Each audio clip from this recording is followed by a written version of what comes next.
सभी को नमस्कार।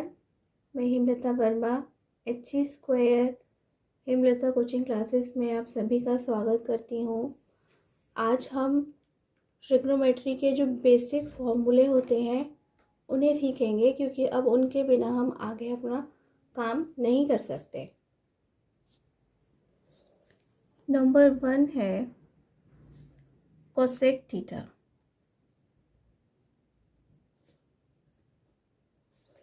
Cosec theta is equal to 1 upon sin theta. Number 2, sec theta 1 upon cos theta. ये सभी रेसिप्रोकल्स हैं, यानी कि एक दूसरे के उल्टे हैं, जिन्हें हम 1 अपॉन की फॉर्म में लिखते हैं। नेक्स्ट है third cot theta. Cot theta means 1 upon tan theta. अभी इन्हीं तीनों फार्मूला से बनने वाला फार्मूला है नेक्स्ट, जो रेसिप्रोकल एक साथ होते हैं, sine theta into cosec theta is equal to 1। इन्हीं को अगर मैं इसके नीचे 1 लिखती हूँ, क्रॉस मल्टीप्लाई करती हूँ, तो यही सिचुएशन बन जाएगी। इसी तरह sec theta into cos theta is equal to 1। Number 6, tan theta into cot theta is equal to 1. Number 7 है tan theta. What is the value of tan theta? It is sin theta upon cos theta. Number 8, it is cot theta. We know that this is reciprocal of tan theta. It means cos theta upon sin theta. अब reciprocal means उल्टा होता है, आप ध्यान रखें। और इससे अगर कोई हिंदी मीडियम पढ़ रहा है तो उनकी बुक्स में व्युत्क्रम लिखा होगा। नंबर 9 जो फॉर्मूला है वो एक फॉर्मूले से 3 फॉर्मूले बनते हैं। Sine square theta plus cos square theta is equal to 1। यहाँ से अक्सर ये वाला क्वेश्चन पूछ लिया जाता है एग्जाम्स में, what is the value of sine square theta plus cos square theta. Otherwise हमें इसकी सम्स को सॉल्व करने में बहुत ज़्यादा ज़रूरत पड़ती है। इसी को अगर हम कॉस स्क्वायर थीटा को राइट में ले जाते हैं तो ये बन जाता है 1 माइनस कॉस स्क्वायर थीटा। और नेक्स्ट में यदि हम कॉस स्क्वायर थीटा को यहीं रहने देते हैं और साइन स्क्वायर को ले जाते हैं तो ये बन जाता है cos square theta is equal to 1 minus sine square theta. Next है number 12, 1 plus tan square theta is equal to sec square theta. अब इसी तरह से इस एक फॉर्मूले से हम 2 फॉर्मूले और बना सकते हैं। हम लिखेंगे tan square theta is equal to sec square theta minus 1 and next है sec square theta minus tan square theta is equal to 1। Next है 15, it is 1 plus cot square theta is equal to cosec square theta. And then 16 is cot square theta is equal to cosec square theta minus 1 and 17 cosec square theta minus cot square theta is equal to 1। ये हमारे छोटे छोटे formulas complete हो गए हैं। अब जो next है सीखने के लिए वो है table for T ratios. T ratios means जो कल हमने सीखा था trigonometric ratios. It is table for trigonometric ratios for 0 degree, 30 degree, 45 degree, 60 degree and 90 degree. इसके लिए हमें एक टेबल क्रिएट करनी है। तो टेबल क्रिएट करने के लिए एक साइड हम डिग्रीज लिखेंगे और एक साइड हम उन रेशियोज के नाम लिखेंगे। अब हम यहाँ पे लिखते हैं, ये है थीटा, यहाँ हमें लिखना है साइन थीटा, यहाँ लिखना है हमें cos theta, tan theta, next है cosec theta, sec theta and last है हमारा कॉट थीटा। चलिए देखिए, हमने इस तरह से यहाँ पर 0 डिग्री, 30 डिग्री, 45, 60 और 90 डिग्री को लिख लिया है। अब हमें इस टेबल को बनाने के लिए बहुत ज़्यादा मेहनत नहीं करनी है, ये बहुत ज़्यादा इजी है। आपको लिखनी है काउंटिंग 0, 1, 2, 3, 4 एंड देन इन सभी को 4 से ही डिवाइड करना है। And now take square root,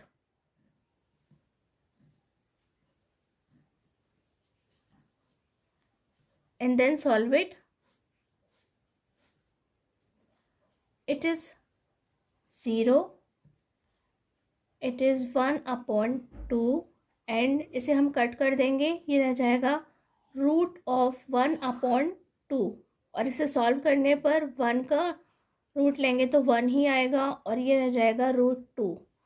√3 किसी का भी परफेक्ट स्क्वायर नहीं होता है, इसलिए हमें √3 ही लिखना होगा और 4 के लिए हमें लिखना होगा 2 और इसे हम कट कर देंगे, इसे फाइनल लिखेंगे 1। अब आपने साइन थीटा के लिए सभी वैल्यूज़ को फाइंड कर लिया है। अब कॉस थीटा लिखने के लिए हमें कुछ भी सॉल्व नहीं करना है, जस्ट हमें उल्टा लिखना है। जो कॉस 0 में वैल्यू है वही साइन 90 की वैल्यू होती है, यानी कि अब इन्हें हमें, जो हम लेफ़्ट से राइट अभी काम कर रहे थे, अब हम उनसे राइट से देख देख कर वापस लेफ़्ट में लिख देंगे। तो हमें कॉस 0 डिग्री की वैल्यू साइन 90 से लिखनी है 1, 30 की वैल्यू 60 से देख के लिखनी है √3/2, 45 की जस्ट उसके नीचे आ जाएगी 1/√2 एंड नेक्स्ट 1/2 और देन 0। नेक्स्ट है, हम सभी जानते हैं tan theta is equal to, अभी हमने फॉर्मूला लिखवाया था, tan theta is equal to sine theta upon cos theta. कुछ नहीं, बस आपको यहाँ एक इमेजिनरी लाइन क्रिएट करनी है क्योंकि हम इसे डिवाइड देने वाले हैं। एक इमेजिनरी लाइन आपने बनाई और आपको देखना है, अगर हम 1 से 0 को डिवाइड करेंगे तो हमारा आंसर आएगा 0 और 1/2 को हम √3/2 से डिवाइड करेंगे, इसे 2 से कैंसिल हो जाएगा, बचेगा 1/√3। ये 1 टाइम पूरा कैंसिल हो जाएगा, यहाँ आएगा 1, यहाँ 2 से 2 कैंसिल हो जाएगा, बचेगा √3। और हम 0 से जब किसी को भी डिवाइड करते हैं तो उसका आंसर इन्फिनिटी आता है। इन्फिनिटी मीन्स अपरिभाषित, जिसे हम सॉल्व नहीं कर सकते, नॉट डिफाइन। नेक्स्ट, जब हमें कॉसेक देखना है तो हमने अभी फॉर्मूले में देखा था कि cosec theta is equal to 1/sin theta, यानी कि साइन की जो भी वैल्यू है उसे हमें 1 में लिखना है। 1/0 is equal to 1/1/2 is equal to 1/1/√2 is equal to 1/√3/2 is equal to and 1/1 is equal to. फिर से 0 से हमें डिवाइड करना है 1 में, इन्फिनिटी आएगा एंड देन ये 2, ये √2, ये 2/√3 एंड ये 1। अब अगेन है सेक थीटा। सेक थीटा के लिए फिर से हमें सॉल्यूशन नहीं करना है, जैसे हमने कॉस वाले में साइन का अपोजिट किया था ठीक उसी तरह से हम कोसेक वाले में से देख के सेक को अपोजिट लिख लेंगे, यानी कि जो वैल्यू सेक 0 डिग्री की होगी वही कोसेक 90 की होगी, यानी कि ये 1। नेक्स्ट है हमारा 2/√3, ये है √2, ये है 2 एंड देन इन्फिनिटी। अब यदि आपको कॉट थीटा फाइंड करना है तो आपको क्या करना है, वो 10 का रेसिप्रोकल है, यानी कि हम अब 10 की वैल्यूज़ को 1/ की फॉर्म में लिख देंगे। 1/0, 1/1/√3, 1/1, 1/√3 एंड 1/इन्फिनिटी। 0 से करेंगे, इन्फिनिटी आएगा, ये √3 हो जाएगा, ये 1 रहेगा, ये 1/√3 ही रहेगा और ये हमारा जब हम इन्फिनिटी से 1 में डिवाइड करेंगे तो इन्फिनिटी का मतलब क्या है, 1/0 ज़ीरो होता है। नाउ ये टेबल कंप्लीट हो चुकी है और इस पूरी टेबल को आपको अच्छे से याद करना है। एग्जाम्स में अक्सर वैल्यूज़ पूछे जाते हैं। What is the value of sine 30 degree, आपको पता होना चाहिए 1/2 होती हैं। आपने इसे बनाना सीख लिया है, इसलिए अगर आप वैल्यूज सारी याद भी नहीं कर पाते हैं तब भी आप इसको एग्ज़ाम के अंदर रफ पेपर पे बना सकते हैं और अपने सभी सम सॉल्व कर सकते हैं। और धीरे धीरे आपको सम्स में सॉल्व करने की वजह से इनकी वैल्यूज़ खुद ही अपने आप याद हो जाएगी और आपको परेशान नहीं होना पड़ेगा बिल्कुल भी। आप साइन की अगर सभी वैल्यूज़ को याद कर लेते हैं तो अपने आप ही आपको कॉस के वैल्यूज़ याद हो जाएंगे, यानी कि जो साइन 0 डिग्री की वैल्यू है वही हमारी किसकी वैल्यू होने वाली है, वो कॉस 90 की वैल्यू होने वाली है। तो आपको याद रखना है क्रॉस पोजीशन में, और बीच में हमारा 45 डिग्री आता है, इसलिए जो वैल्यू साइन थीटा की होगी वही कॉस थीटा की होगी, जो टेन थीटा की होगी वही हमारी उसके रेसिप्रोकल कॉट थीटा की होगी, और जो हमारी कोसेक थीटा की होगी वही हमारी सेक थीटा की होगी।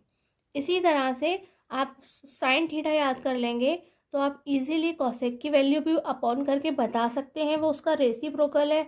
और अगर आप कोसेक बता सकते हैं तो आप सेक भी बता सकते हैं, और साइन और कॉस बताने के बाद आप टेन और कॉट भी बता सकते हैं। चलिए, जो भी हमने टेबल बनाई थी उसको हमें क्वेश्चन के अंदर वैल्यूज़ को कैसे पुट करना है, उसके लिए हमने NCERT से एक क्वेश्चन लिया है। एक्सरसाइज है 8.2। क्वेश्चन नंबर 1 के 5 पार्ट्स हैं, जिसमें से 2 पार्ट्स, एक इजी और एक थोड़ा सा टफ, 2 मैं आपको करके दिखाऊंगी। उसके बाद उसके 3 बचे हुए पार्ट्स आप खुद ही सॉल्व कर लेंगे। फर्स्ट है evaluate the sine 60 cos 30 plus sine 30 into cos 60 की वैल्यू बतानी है। तो अभी अभी हमने टेबल बनाना सीखी थी। टेबल में हमने देखा था साइन 60 की जो वैल्यू है वो है √3/2 एंड cos 30 उसका जस्ट उल्टा होता है, इसलिए वो भी है √3/2 प्लस साइन 30 की वैल्यू होती है 1/2 cos 60 यानी कि 1/2। सिंपली √3 इंटू √3 होते हैं 3, 2 2 ज़ा 4 plus 1/4 and now it is 3 plus 1/4 is equal to 4/4 is equal to 1। इतने ही इजी क्वेश्चन है ये। इसी तरह के आपको एक्सरसाइज में और 2 इजी क्वेश्चंस मिलेंगे। नेक्स्ट आपको मैं एक थोड़ा सा टफ क्वेश्चन करके बताती हूँ। क्वेश्चन नंबर 3 है cos 45/sec 30 प्लस cosec 30। देखने में बहुत इजी सा लग रहा है, जबकि इसके अदर जो क्वेश्चंस हैं वो देखने में टफ लग रहे हैं, लेकिन वो बहुत इजी हैं। और ये देखने में बिल्कुल इजी सा है, लेकिन इसकी कैलकुलेशन आपको थोड़ी सी टफ लगेगी क्योंकि आपने पहले कभी नहीं की होगी। cos 45 की वैल्यू होती है 1/√2 एंड देन sec 30 की वैल्यू है 2/√3 प्लस cos sec 30 की वैल्यू है 2। इसे हम लिख देते हैं 2/1। जब हम इसका LCM लेंगे और इसे सॉल्व करेंगे तो हम लिखेंगे 1/√2 अपॉन, और नीचे का LCM आएगा √3, जिसे हम लिखेंगे 2 + 2√3। अब ऐसी सिचुएशन में क्या होता है, वैसे तो आपने 8th क्लास से ही पढ़ा होगा, ये 1 2 3 4। मैं अपनी ट्रिक बताती हूँ, आपको याद रखने में बिल्कुल प्रॉब्लम नहीं होगा। ये है 1, ये 2, ये 3 और ये 4। आपको क्या करना है, 4 को 1 के पास ले जाना है और 2 को 3 के पास लेके जाना है। तो आप इसे कैसे लिखेंगे, 1 इंटू √3 अपॉन √2 इंटू 2 + 2√3। वैसे तो हम कॉपी पे क्वेश्चन लंबाई में सॉल्व करते हैं, और यहाँ पे मोबाइल की स्क्रीन की वजह से मैं इसे हॉरिजॉन्टली सॉल्व करके लिख रही हूँ, जिससे ज़्यादा से ज़्यादा कवर किया जा सके। इसे हम लिखेंगे √3 और इसको हम अंदर मल्टीप्लाई कर लेते हैं √2 को। ये हो जाएगा 2√2 प्लस 2√6। जब हमारे पास में ऐसा डिनोमिनेटर बचता है जिसे हम सॉल्व नहीं कर सकते, तब वहाँ हमें कॉन्जुगेट मल्टीप्लिकेशन, हम यहाँ लिखेंगे √3 इसे मैं आगे लिख रही हूँ क्योंकि ये बड़ी डिजिट है। कॉन्जुगेट जो होता है वो डिफरेंट साइन से होता है, यानी कि अपोजिट साइन से होता है। अगर यहाँ पे प्लस का साइन है तो मुझे सेम नंबर के साथ में माइनस साइन का यूज़ करते हुए न्यूमिनेटर और डिनोमिनेटर में मल्टीप्लिकेशन करना होगा। इसलिए इस बड़ी डिजिट को मैं पहले लिख रही हूँ 2√6 प्लस 2√2, और अब मैं मल्टीप्लिकेशन करूँगी इसे 2√6 माइनस 2√2 अपॉन 2√6 माइनस 2√2 से। देन अब आपको याद आएगा कि आपने 7th क्लास में फॉर्मूला सीखा था, और जब आपने a+b का होल स्क्वायर, a-b का होल स्क्वायर और a² - b² सीखा था, तो आपको अच्छे से याद होना चाहिए a+b into a-b is equal to होता है a² - b²। सेम सिचुएशन बिल्कुल यहाँ बन रही है, यानी कि अब हमें इसे ऐसे ही सॉल्व करके लिखना है। अब इसे हम सॉल्व करते हैं। यहाँ पर 2 कॉमन है, हम इसे बाहर ले लेंगे। यहाँ हम लिख लेते हैं 2√3 इंटू √6 माइनस √2। इसके आगे तो अभी हम सॉल्व नहीं कर सकते, और नीचे हम इसे फॉर्मूले की तरह लिखेंगे 2√6 का square minus whole square of 2√2। Then 2√3 into √6 minus √2 upon 2 का स्क्वायर 4 और √6 का हो गया 6। अगेन 2 का स्क्वायर 4 एंड √2 का हो गया 2। 2√3 into √6 minus √2 is equal to 6 4 जा 24 माइनस 4 2 जा 8। This is 2√3 into √6 minus √2 upon, जब हम इसे माइनस करेंगे तो ये बचेगा 16, और 16 को हम कट करेंगे 2 से, ये हो जाएगा हमारा 8, और यही हमारा फाइनल आंसर होने वाला है। चलिए अब हम इसका फाइनल आंसर यहाँ से लिख देते हैं। ये है √3 into √6 minus √2 upon 8। I hope कि आपको समझ में आया होगा। एंड देन एक क्वेश्चन और है, छोटा सा मैं कराना चाहती हूँ। क्वेश्चन नंबर 2 में सभी ऑब्जेक्टिव्स हैं। मैं क्वेश्चन 2 का पार्ट 1 कराना चाहती हूँ, वो भी सिर्फ इसलिए कि वहाँ थोड़ा सी एक नई चीज़ें तो आप कर सकें। क्वेश्चन है 2 tan 30 degree upon 1 + tan square 30 degree. वैसे तो यहाँ सिंपली वैल्यूज़ ही पुट करनी है आपको, बस जो उन्होंने ऑप्शन दे रखे हैं उसकी वजह से 2 इंटू tan 30 की वैल्यू होती है 1/√3 एंड 1 प्लस अगेन 1/√3 का whole square. It is 2/√3 and it is 1 + 1/3। Root और स्क्वायर आपस में कैंसिल हो जाते हैं। 2/√3 इज इक्वल टू, नीचे एलसीएम 3 लेंगे, ये 3 + 1 is equal to 2/√3 upon 4/3। And again मैंने सिखाया था 1 2 3 4। जो 4 है वो 1 के पास चला जाएगा, जो 2 है वो 3 के पास चला जाएगा, यानी कि 2 × 3/√3 × 4। अब हम इसे कट कर देंगे, तो ये हो जाएगा 2 2 ज़ा 4, और ये √3 से √3 टाइम कैंसिल हो जाएगा। इट मीन्स इसका जो आंसर है वो है √3/2, और जो √3/2 है वो है वैल्यू ऑफ sin 60। वहाँ पर आपको ऑप्शंस दे दिए गए हैं, तो आपको √3/2 को छोड़ करके ये नहीं सोचना है कि अरे हमारा आंसर नहीं आया। आपको देखना है कि ये किसकी वैल्यू है अकॉर्डिंग टू ऑप्शंस। इस एक्सरसाइज का मैं आपको लास्ट क्वेश्चन सिखा रही हूँ, उसके बाद आपको कोई भी क्वेश्चन पूछने की आवश्यकता नहीं पड़ेगी, आप अपने आप ही सभी सम्स को सॉल्व कर लेंगे। इस क्वेश्चन में लिखा है tan a + b is equal to √3 and tan a - b is equal to 1/√3, and condition है a + b की जो वैल्यू है वो 0 से बड़ी होनी चाहिए और 90 के इक्वल या उससे छोटी होनी चाहिए, और ए जो है वो बी से बड़ा है, A is greater than B, then find A and B, हमें ए और बी की वैल्यू को फाइंड करना है। अब क्योंकि हमारे जो इक्वेशंस पहले हमें दे रखे हैं हम उन्हें लिखेंगे। 10a plus b is equal to √3 equation 1 and 10a minus b is equal to 1 upon √3 equation 2। अब हमें देखना है, अगर यहाँ पे हमारे लेफ्ट साइड में ये 10 से लिखे हुए हैं तो हमें राइट साइड में लिखी हुई वैल्यूज़ को भी चेक करना है कि वह 10 की कितनी डिग्री में आती हैं और उन्हीं से हमें कंपेयर करके लिखना है।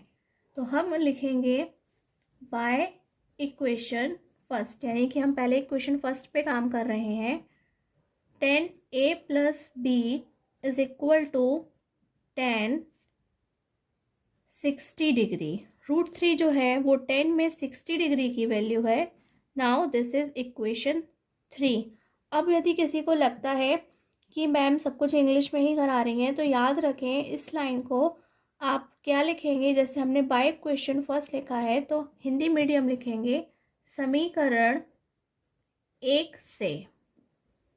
ठीक, आप लिखेंगे समीकरण 1 से और क्वेश्चन को बिल्कुल इसी तरह से सॉल्व करना है और वहाँ सभी इसी तरह से लिखा होगा। वहाँ लिखा होगा यदि 10a plus B is equal to √3 और 10a minus B is equal to 1 upon √3, restrictions बिल्कुल इसी तरह से दिए होंगे और कहेंगे a और b की वैल्यू को बताइए, यानी कि a और b का मान ज्ञात कीजिए। समीकरण 1 से आप लिखेंगे 10a plus B is equal to 1060 degree. Now हम वैसे ही लिखेंगे बाय इक्वेशन 2, यानी कि समीकरण 2 से 10a minus B is equal to, अब देखना है 1 अपॉन √3 10 में किसकी वैल्यू है, 30 डिग्री की वैल्यू है। This is equation 4। अब हमें क्या करना है, इन्हें हमें कंपेयर करके लिखना है, हमें ऐसे काटना नहीं है, सिर्फ कंपेयर करके लिखना है। बाय इक्वेशन 3 यानी कि समीकरण 3 एंड इक्वेशन 4 और 4 से a plus B is equal to 60 degree and a minus B is equal to 30 degree and then solve it. छोटे बच्चों की तरह प्लस और माइनस में कैंसिल हो गए, ये a और a is equal to 2a and 60 and 30 is equal to 90 degree.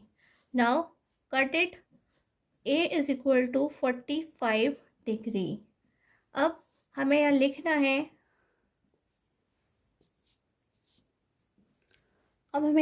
है, इज इक्वल टू 45 को हम पुट करेंगे।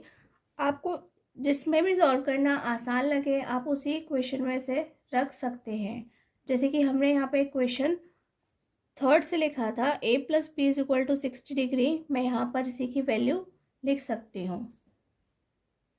और अब चाहें तो इन्हें नई इक्वेशंस का नाम भी दे सकते हैं, जैसे कि ये हो जाएगा 5 और ये हो जाएगा 6।